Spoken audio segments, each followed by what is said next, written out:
Okay, so I have some good news and some bad news. So the good news is that a friend is lending me teams and he's willing to IV bread and all that for me.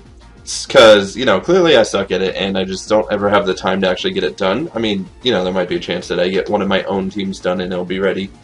But until that chance comes, he loaned me this team, and the bad news is it's kind of a hit or miss team. So like the first match I ever had with it just kind of couldn't do anything because it was against the sand team and, it just got destroyed by tons of earthquake.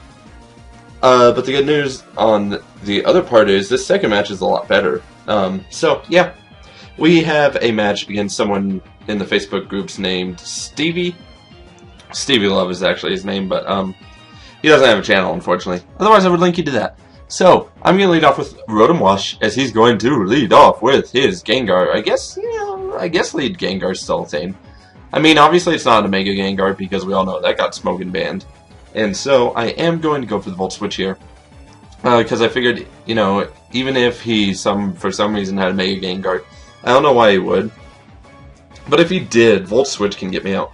And I can safely switch into Aegislash, who I can actually manage to Shadow Sneak and KO the Gengar, fortunately. So, that's one of his Pokemon down, which is good. And, I didn't want to be an OU whore and actually use Aegislash for my first actual battle, but it was what I was given, so I am using it until, I get another teammate, or the guy, gives me a team. And so he is going to bring in Tyranitar, expecting me to switch out, and I figured, there's not really a point to switching out if he is going to Pursuit Trap me, in fact.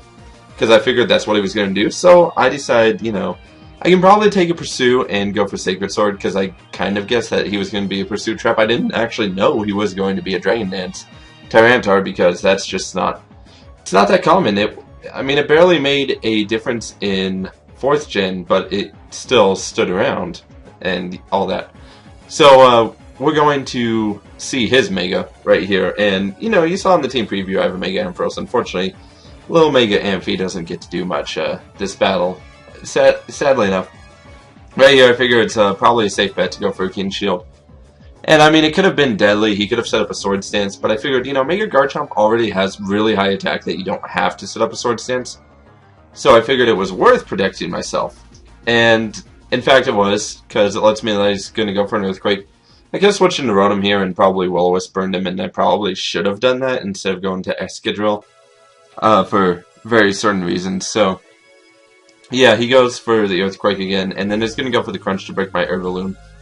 And here I thought I had him, kind of, trapped into attacking, and I am going to go for that Earthquake and actually deal about, half-life, which is pretty good. Mold Breaker or Excadrill is actually more common than Sand Rush or Sand Force Excadrill is at this point, just because of the way weather got nerfed and everything. But, yeah, I was hoping I'd be able to bait him into another Earthquake, but I guess he knew he could take me out in Crunch, and it was a safer move considering I had Rotom. So I'm going to go for the Hydro Pump. I figured, let's not waste time trying to Will-O-Wisp burn him, because it could miss. My luck with this stuff.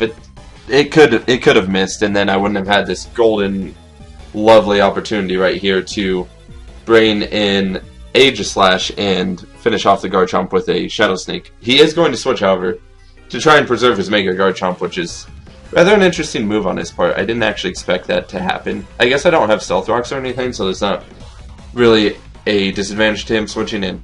He doesn't seem like he does either, so this is a hazardless battle, which is something that you probably won't see that much in 6th gen, especially, once I get more teams ready and all that. Surprisingly, though, Shadow Sneak does do a nice chunk, even though it's resisted. I guess because Aegislash just has that high attack. And I thought about going for Kin Shield, but then again, I was like, he could do something strange, and it just wouldn't be good. And really, the safer pick is just to sacrifice, go ahead and sacrifice Excadrill here, so I can bring in Helios safely. So, he's going to make a little misplay right here. And by a little misplay, I mean probably a potential huge misplay. So the Sandstorm does subside, fortunately enough for me. And now I bring in Heliolisk, or however it's pronounced, I'm not really sure. And he's going to go for Surf. Not sure why he went for Surf. Maybe he thought I was, Sandvale or something. Or I don't know, the rare solo power Heliolisk? I don't know. I actually don't know why he went for Surf. But he went for Surf, which was kind of a misplay on his part. I went for Glare because I knew that he was going to probably... I thought he was going to probably switch his type, and I wanted to make sure I had something to hit him with. Luckily for me, I guess he, went for Surf, and it didn't do any damage to me. I'm going to show that I also am riding those waves, having the little surfing fun that I can.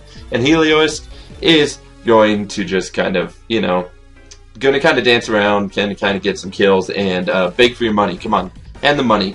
If you saw the thumbnail, you know what I'm talking about. Heliolisk is bringing a new term to OU whoring. So, I do mention to take out the Nidoking, which is rather fantastic. And, yeah, there's some HP, and then he is going to bring out Gyarados, which... It's a Gyarados, so obviously you know what's going to happen. I'm going to Thunderbolt and take care of it, and it's going to be gone. So, that is pretty much going to be the battle. Hope you guys have enjoyed this lovely first actual battle that I've had. The rest have been some random scrandoms, and, being the scrandom on my part. And the other one was a Wonder Cup battle, which, it's still pretty fun. I would definitely still do some Wonder Cup battles. But, hope you guys enjoyed me having an actual team and everything. Make sure to hit that like button if you're happy that battles will be coming back to this channel, because I finally actually at least have a team now. Granted, it'll probably be like kind of, hit or miss battles and all that. I mean, if I do get close ones, even if I lose, I'll show them. But, I'm not gonna show like me just getting completely destroyed. Although it could, it would be kind of funny to see, me getting completely destroyed. It's happened before, I guess. I'm not gonna claim to be like the best Pokemon battler that never loses. But I've gone into my usual rambling that I always do. So again, as I said for like probably the 50th time, hope you guys enjoyed the battle. Leave a like if you did. Leave a comment if you enjoyed the fact that, I don't know. I like comments. So I like seeing them. So, yeah. We'll see you guys on the next video, but have a nice day and goodbye.